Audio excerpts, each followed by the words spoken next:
اتنی تجوید سیکھنا ایک انسان پر فرض ہے، مسلمان پر فرض ہے۔ اگر کوئی شخص ہے جس نے شروع سے ہی تجوید نہیں سیکھی اور اس نے 18، 20، 22 سال اپنی عمر نکال دی اور اسی طرح وہ نمازیں بھی پڑھتا رہا،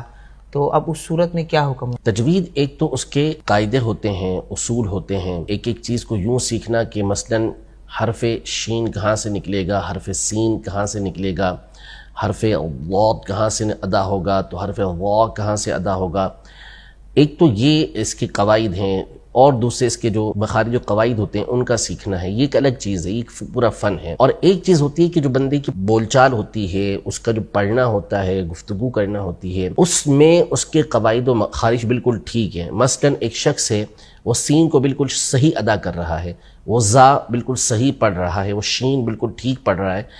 اور قرآن مجید فرقان حمید میں بھی اس کو ٹھیک پڑھتا ہے، لیکن اسے یہ معلوم نہیں کہ یہ شین کا مخرج کیا ہے، شین کے اندر کیا کیا صفات پائی جاتی ہیں، تو اس کا پڑھنا یہ اس کو کفایت کر جائے گا، جس کا مطلب یہ ہوتا ہے کہ اتنی بات کو، اتنی تجوید کو جاننا کہ جس کے ذریعے سے ایک حرف کو دوسرے حرف سے ممتاز کیا جا سکے، یعنی دونوں کے درمیان فرق ہو جائے، اتنا بندے کو سیکھنا یہ ضروری ہے۔ اب اس کے قاعدے سیکھنا اس پر لازم نہیں ہے، بس اس کا جو پریکٹس ہے، پڑھنا ہے، وہ اس کی ٹھیک ہو، اور ظاہر ہے کہ یہ عام طور